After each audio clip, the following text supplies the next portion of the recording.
تربیت کریں اپنے گھر میں. میں تجربے کی روشنی میں یہ بات عرض کیا کرتا ہوں کہ بھائی بچے باپ کے فرما بردار اس وقت ہوتے ہیں جب اماں انہیں باپ کا فرما بردار کرتی ہے، اور بچے باپ کے نافرمان بھی تب ہوتے ہیں جب اماں انہیں باپ کا. میں نے اپنے کانوں سے سنا ایک دفعہ ایک بچہ اپنے باپ سے کہہ رہا ہے آپ نے تو ساری زندگی باہر گزار دی، پیسے کمانا کون سا مشکل کام ہے، دکھ سکھ تو سارے اماں نے برداشت کیے، اسکولوں میں وہ جاتی تھی، فلانا کام وہ کرتی تھی، فلانا کام. اب یہ سوچ اس کی ذاتی تو نہیں، یہ اس کو دی گئی ہے. اور اگر اس کو یہ سوچ دے دی جائے کہ اماں کہے کہ میں تو اپنوں میں رہی ساری زندگی، میں نے تو اپنوں میں وقت گزارا، اور تیرا باپ تو کئی دفعہ جنازے بھی نہیں پڑھ سکا، نے تو ماں باپ ایسے دفن کر دیے، وہ اگر یہ سوچ فراہم کرے تو پھر بچہ باپ کا فرما بردار ہوتا ہے. اور یہ والی روایتیں ہم بیوی کو سناتے ہیں، حالانکہ کس کو سنانی چاہیے؟ بولیے. بہن اور بیٹی کو. بہن اور بیٹی کو سنائیں یہ باتیں، ان کو سمجھائیں تاکہ آگے جا کے وہ جو گھر ترتیب دیں وہ گھر بڑا عمدہ اور نکھرا ہوا ہو.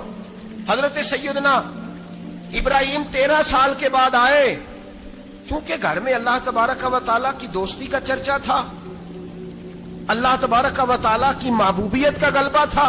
13 سال کے بعد فلما بالغ معه السعی، بیٹا جب اتنا بڑا ہوا کہ ساتھ چلنے لگا، حضرت ابراہیم نے اپنے بیٹے کو بلا کے کہا بیٹا مجھے خواب آئی ہے، میں تجھے ذبح کر رہا ہوں، تیری کیا رضا ہے؟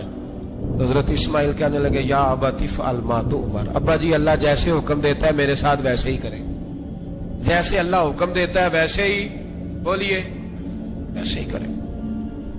حضرت حاجرہ کو کہا کہ ایک دوست نے دعوت کی ہے تو وہاں جا رہے ہیں. بی بی مطمئن ہے، تفصیلات کی ضرورت نہیں، ختم بات، اعتبار ہے، مطمئن ہو گئی. شیطان پیچھے سے آیا اماں کے پاس. ذرا تھوڑی دیر کے لیے تصور جمائیے، یہاں تو پڑوسن آ کے کوئی بات بتا دیتی ہے خاوند کے بارے میں تو کئی مہینے جھگڑا جاری رہتا ہے، پڑوسن محلے دار. شیطان نے آ کے بتایا لفظ کیا ہے؟ کہا حاجرہ تمہیں پتا ہے کہاں جا رہے ہیں؟ کہا دوست کی دعوت میں. تو کہنے لگے دوست کون ہے؟ رب کریم. اور ابراہیم کا خیال ہے کہ اس رب نے مجھے حکم دیا ہے کہ میں ذبح کروں. تو حضرت حاجرہ کہنے لگی کبھی باپ بھی بیٹا ذبح کرتے ہیں؟ شیطان کہنے لگا ان کا خیال ہے کہ ان کے رب نے حکم دیا ہے. جناب حاجرہ فرمانے لگی اگر رب نے حکم دیا تو پھر تو مجھے شیطان لگتا ہے، تو مجھے شیطان لگتا ہے. کا کیا مطلب؟ فرمانے لگی اگر رب کریم کا حکم ہے تو میرے پاس ایک اسماعیل ہے، اگر 1000 بھی ہوتے میں سارے اللہ کے راستے میں پیش کر دے دیتی. مالک کا ہی تو ہے سارا کچھ، اسی کا ہے، اس میں لیت اللہ کی کیا گنجائش؟ حضرت سیدنا ابراہیم علیہ السلام نے بیٹے کے حلق پہ چھری رکھ بھی دی اور چھری چلا بھی دی، رکھ بھی دی، اور وہ تو اللہ کریم نے فرمایا یا ابراہیم قد صدقت الرؤیا، ابراہیم تو نے خواب سچا کر دکھایا، وہ قیامت تک تیرا نام رہے گا. حضرت ابراہیم نے وطن بھی دیا، جان بھی دی، بیٹا بھی. اللہ کریم نے دمبے دیے، فرمایا یہ فدیہ ہے. اب یہ قربانی قیامت تک حضرت ابراہیم کے طریقے کے مطابق جاری ہے. حضرت ابراہیم بہت بڑے مہمان نواز تھے، بہت بڑے. آپ جب مصر میں قیام تھا تو بڑے بڑے لمبے چوڑے لنگر پکتے تھے، لوگ آیا جایا کرتے تھے، بڑا تفصیل کے ساتھ کھانا ہوتا تھا. مہمان نوازی آپ کی خاص صفت مبارکہ ہے. ہمارے ہاں بھی مہمان نوازی ہوتی ہے امیروں کی، بلکہ اب تو مہمان نوازی اس طرح کی ہے کہ کل تیری میرے پاس دعوت ہے اور پرسوں میری تیرے پاس ہے. وہی امیروں میں وہ چکر رہتا ہے، پارٹیاں دوست ایک دوسرے کو ڈالتے ہیں، تیری طرف پارٹی تیری طرف. اور اسی انداز میں اب یہ عید آئے گی نا، ٹکا پارٹیاں ہوں گی جگہ جگہ. اور لوگ سوال پوچھنے لگے ابھی سے، کہتے ہیں قربانی کا کتنا گوشت گھر رکھنا جائز ہے؟ قربانی کا کتنا گوشت گھر رکھنا جائز ہے؟ سارا ہی جی ہاں، اس لیے فریزر لے لے، فریج سے نہیں کام چلے گا. سارا ہی جہاز گھر رکھنا سارا ہی جائز ہے، رکھ لیں.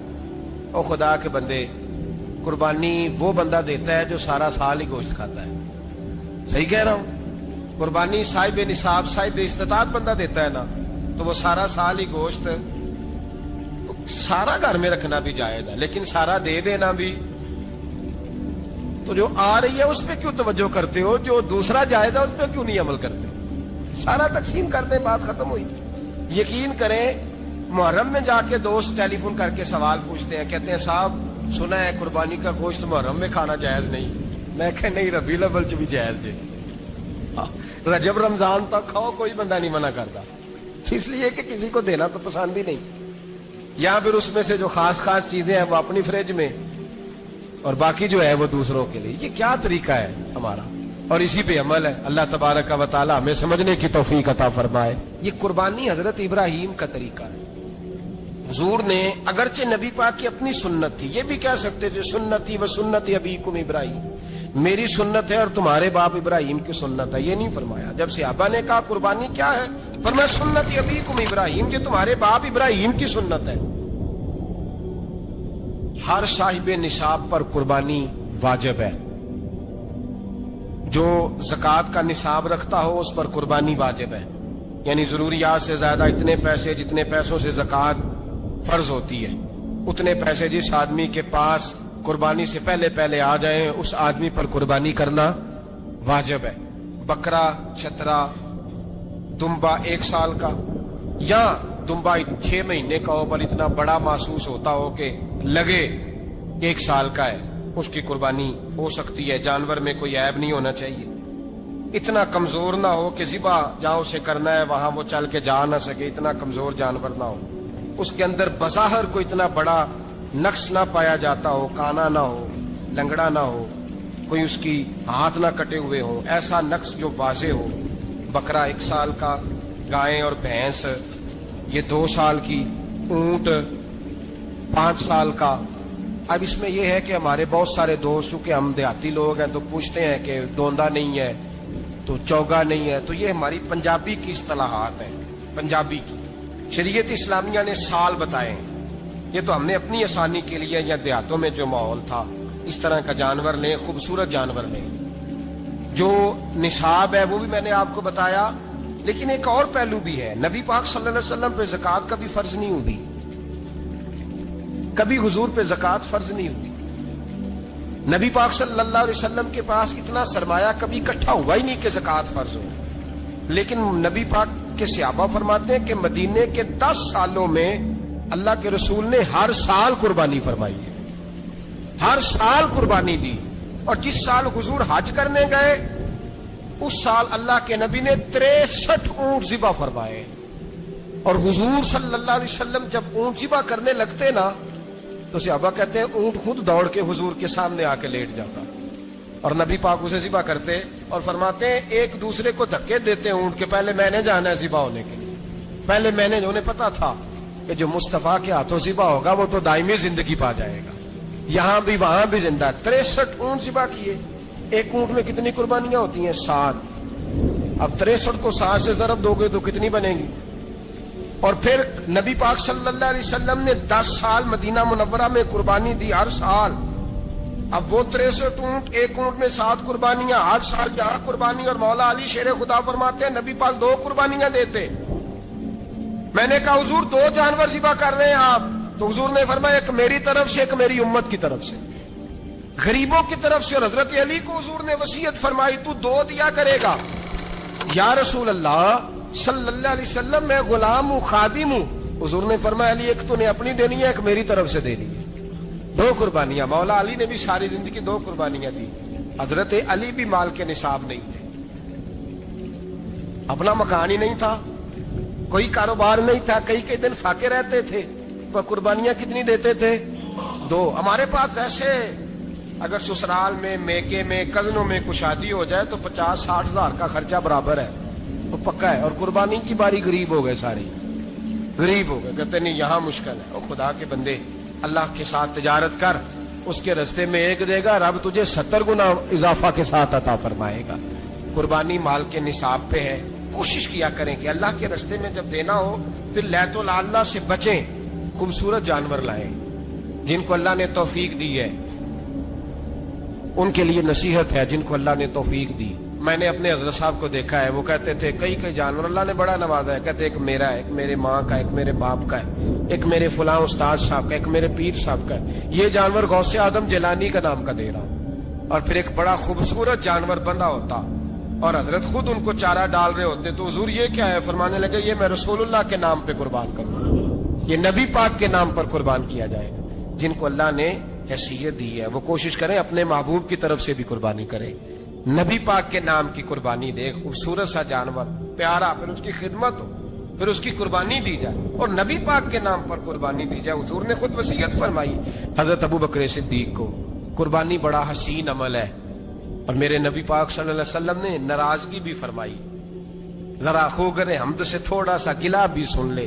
میرے حبیب نے فرمایا جو طاقت کے باوجود قربانی نہ کرے وہ ہماری عیدگاہ میں عید کی نماز پڑھنے نہ آئے، وہ نہ آئے۔ اور یا رسول اللہ جو کرے گا، فرمایا قربانی کے جانور کا خون کا قطرہ بعد میں زمین پہ گرے گا، اللہ اس کے سارے گناہ پہلے معاف فرما دے گا، اللہ اس کے سارے گناہوں کو بخشے گا۔ قربانی کریں، خوبصورت انداز میں کریں، اللہ کی رضا کے لیے۔ بزرگوں نے لکھا ہے 3 حصے کرو گوشت کے، ایک گھر میں رکھو، ایک رشتہ داروں میں بانٹو، پڑوسیوں میں بانٹو، اور تیسرا فقط غریبوں کو دو۔